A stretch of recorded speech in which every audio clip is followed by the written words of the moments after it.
70 acres of Dublin's Phoenix Park. Over 1 million visitors a year. 600 exotic animals.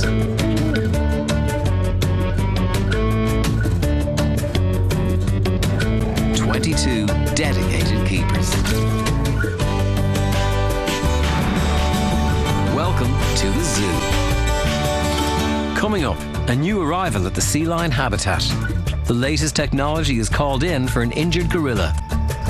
And baby tapir MJ starts to explore his new surroundings.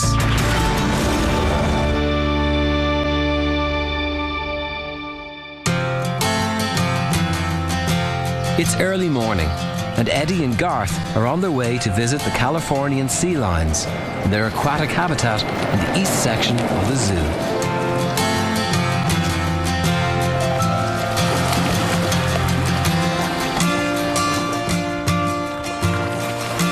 These are our Californian sea lions. Californian sea lions are, as the name suggests, found along the coast of California, also further north and south of that though.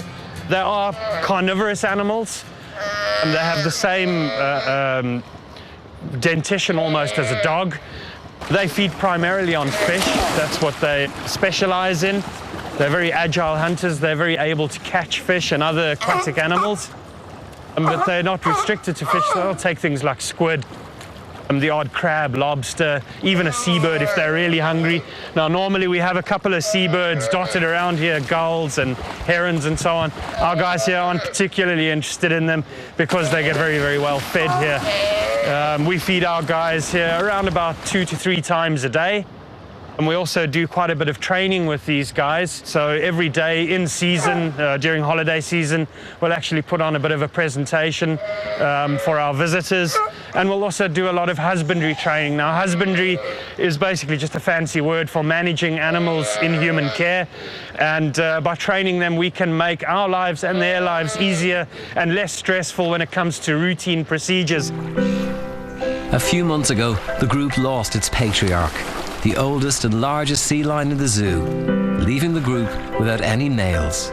We've unfortunately lost our very big male, Danny. He was a great animal here. The public loved to see him. He was a beast of around about 280 kilograms, a really fantastic example of a male Californian sea lion. As gentle as could be, wouldn't harm a fly. He was really a fantastic animal.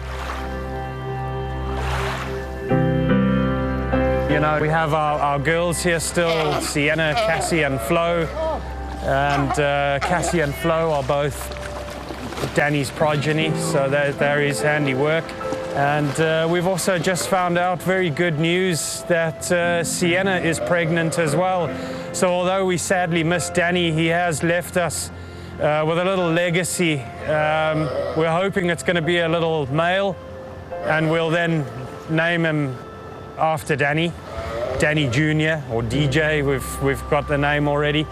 So yeah, it's holding thumbs and hoping everything goes well with the birth.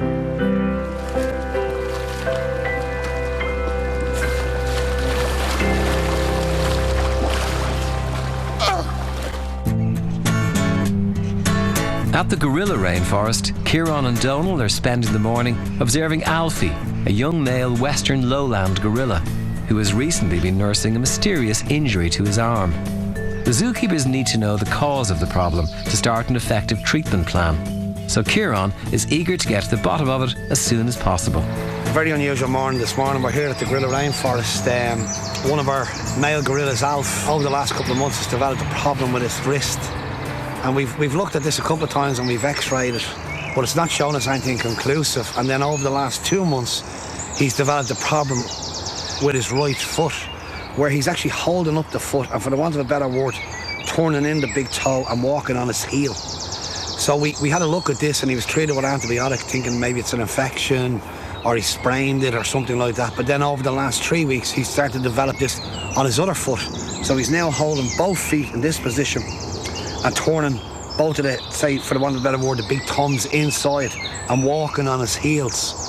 So we're very, very concerned. We became very concerned about this. So what we've done this morning is, and over the last week, We've contacted our colleagues in UCD, and what they've done for us is they are going to bring in an MRI scanner this morning on one of their 40-foot trucks. So it's the first time that we've ever brought an MRI scanner in. It's a nervous morning for the team. The team are worried. What's causing it. As I said, he's a big favourite here with our teams. Born here at Dublin Zoo. We would hope that it's nothing sinister.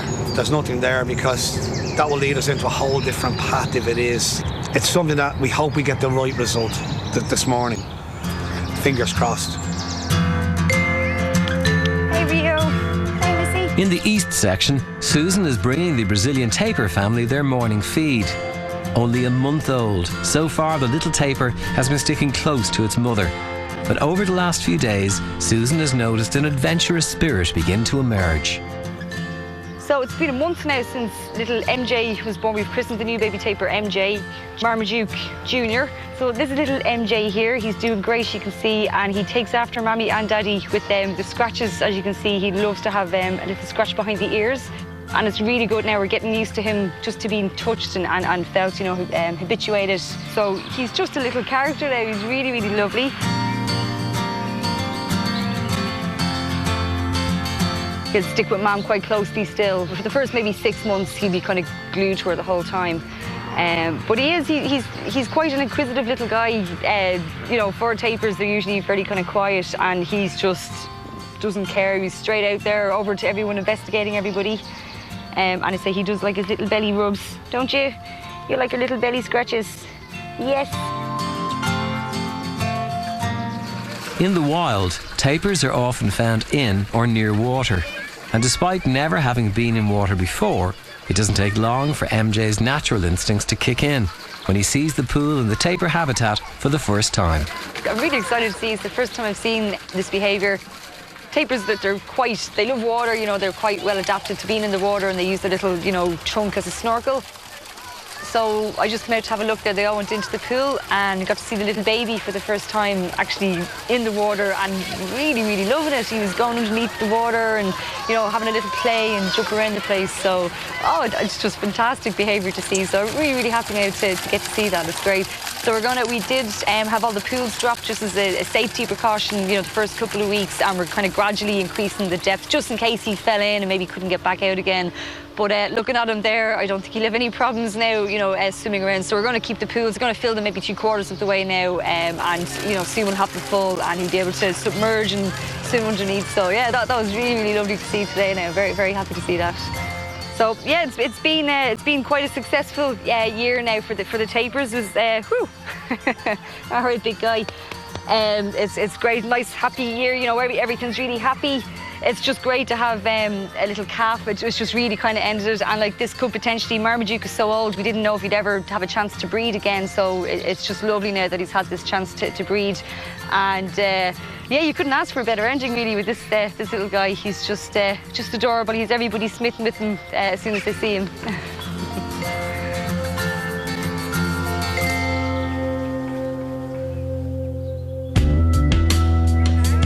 Back at the gorilla rainforest, a large team of zookeepers and vets are gathering for Alfie's MRI scan. Kieran is hoping it will help them find an answer to the mystery of the young gorilla's injured arm.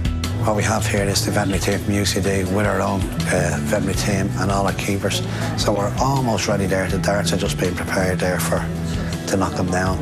So within the next 5 to 10 minutes, we should be able to knock them down. That'll take about 20 minutes for the drug to work, and then we will move them to the scanner straight away. Beaches there. Royalty. Okay.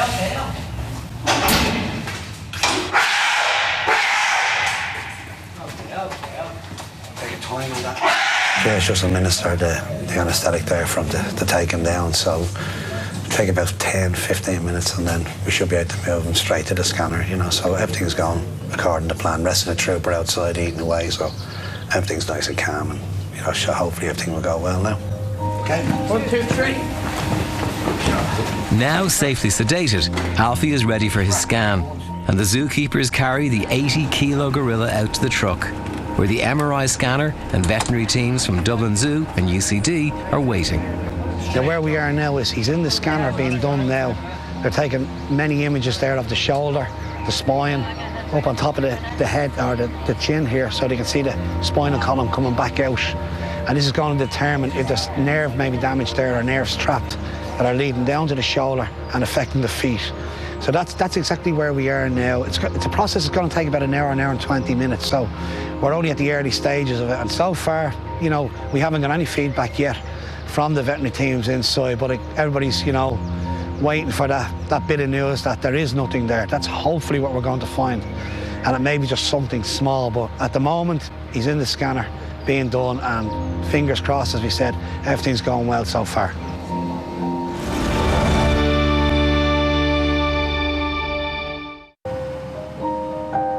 Outside the MRI unit, the keepers are waiting anxiously while Alfie, the Western lowland gorilla, undergoes a series of tests. Kieran and his team hope the scan will help determine the exact cause of the young gorilla's discomfort in his arm and feet. Alfie has been under for about an hour and 40 minutes while the MRIs have been done. Our priority now over the next 10 to 15 minutes will be to take Alfie from the truck, from the scanner, and back into recovery. That's where we want to get him now. We're in the next 15 minutes. He is being monitored by, you know, a very, very good team of people in there. All the experts are there. But I'd be very, very happy when Alfie's back in his own house in recovery, and then we can monitor him over the next hour or two to make sure there's no ill effects of the length of time he's been down, which there shouldn't be, but he'll always be happier when he's back in the house. You know, come to the place. Okay, gonna roll them right side? Yeah. This side, okay. Be careful of this tube. All back now in the night area, the rainforest here. What we're waiting on now is for Alfie to come back around to recovery. You know, this is always can be a tricky time. He's had an antecedent to the drug that we gave him and the gas he was on.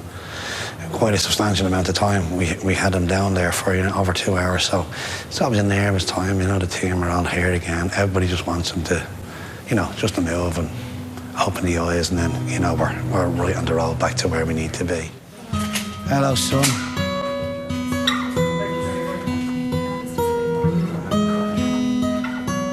Hey, good boy.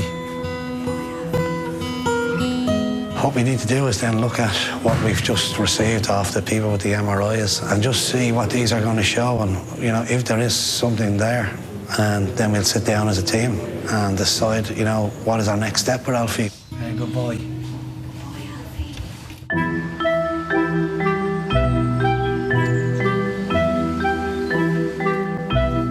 On the other side of the zoo, Garth is spending the afternoon looking after some of the reptile house's most intriguing inhabitants.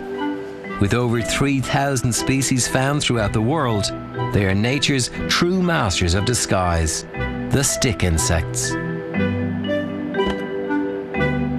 Well, we're in the isolation room of the reptile house here at Dublin Zoo, and this is one of the inhabitants in the back here. This is a female Thai giant walking stick, the third longest insect in the world. You can see she's almost 2 feet long. So very, very big critters. You can have a look at those spikes on their legs over there. I just experienced a couple of seconds ago what it feels like to get pinched between them. That's one of the defense strategies that they have. Their main defense strategy is to blend into their environment, not only looking like a stick, but moving like a stick as well. They sway from side to side if there's any sign of danger, and that might give the predator the illusion of a twig swaying in the wind. But if all else fails and something has to grab a hold of it, those sharp spikes, very sharp spikes, almost like bramble spikes, can give you quite a nasty little nip, because she'll scissor pinch her legs closed like that. And if you're not expecting it, it will definitely put you off trying to eat it. Several hours later, and Alfie is back on the island with the rest of his troop.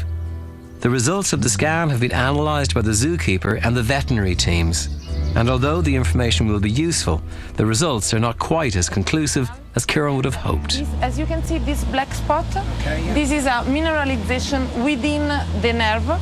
The scan that we've done, the MRI that's been done on Alfie, has been a success to a degree. I mean, it's given us an indication up on the shoulder area that there is a problem there. I mean, what it specifically is, it's very hard to determine. It could be an old trauma that they've looked at there, that he may have injured that area, you know, as 4 or 5 years ago. And there's some sort of clotting there was, and now it's caused a problem with some of the nerves travelling through a channel there. But it can't sort of, they couldn't say to us, even with the MRI or the CAT scan, that this is exactly what's wrong with Alfie's hand. So what we do now is, I mean, it gives us a much broader way of treating Alfie, of looking at him. Now we know what we're, you know, to a degree, what we're dealing with. So what we'll do over the next couple of months with him is monitor his health progress, see does it get any worse, you know, see does it get any better from the medication that we'll put him on. Hopefully it will get better, but I mean, this is going to be a long process for Alfie. Like, it's not going to get better overnight. So again, that's where the expertise of the teams that we carry here, our veterinary teams and our keeper teams, will monitor Alfie on a daily basis, you know, and see, you know, is warm weather, cold weather, is anything like this affecting it? So, I mean, it's just going to be, you know, an ongoing medical issue for Alfie into the future. But as I said, he's a young animal, and we'll do everything within our power to make sure that he lives a full and fruitful life.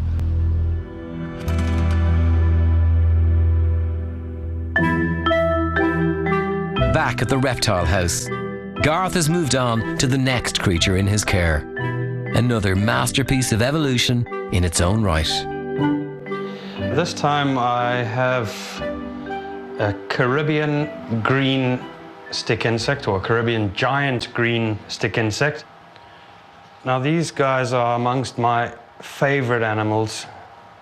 They're just such remarkable examples of evolution and specialized evolution. You know, that these guys have adapted to grow up and develop into something that closely resembles something so specific, like a little leaf on a tree, a single leaf on a tree that they like to feed on. You know, on any other tree they'd probably stick out like a sore thumb and be easy for a predator to find. But because these guys like to feed on the leaves of eucalyptus trees, they have evolved to look like a eucalyptus leaf as an adult. There are about 3,000 species of stick insect worldwide, and all of them are so different.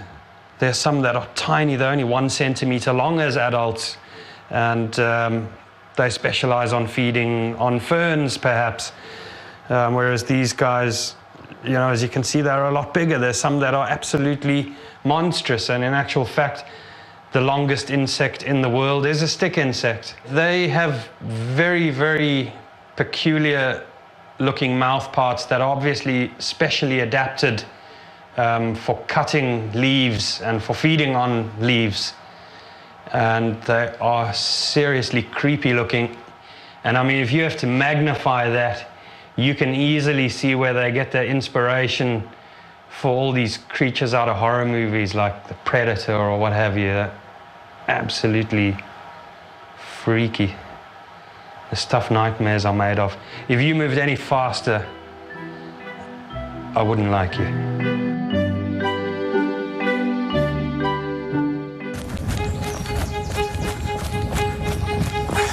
Eddie has just received an urgent call from his team to get down to the sea lines as quickly as he can.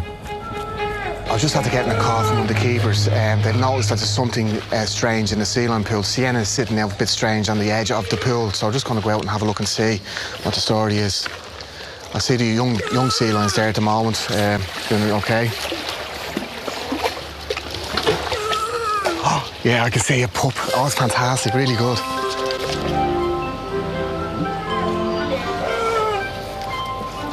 Brilliant, yeah, definitely a pup. Fantastic, really good, absolutely.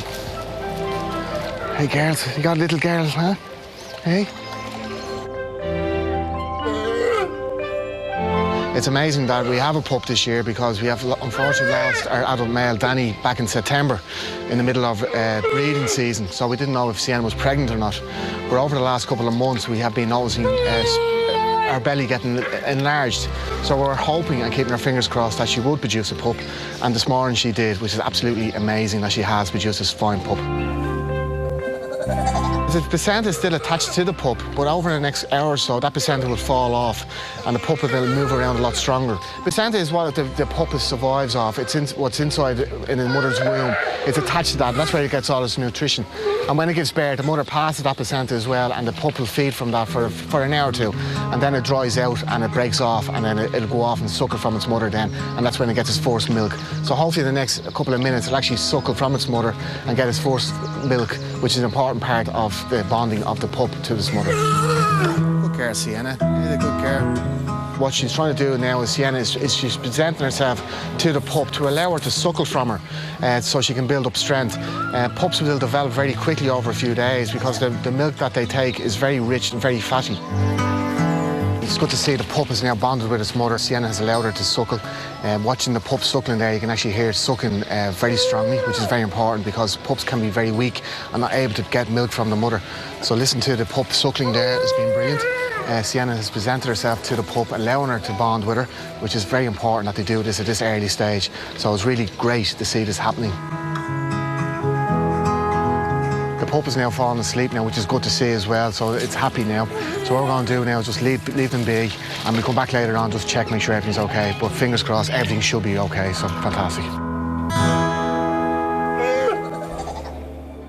Next time on the zoo, DJ, the baby sea lion, attempts his first swim. The last African lioness in Dublin Zoo. And two young gorillas prepare for an unexpected reunion.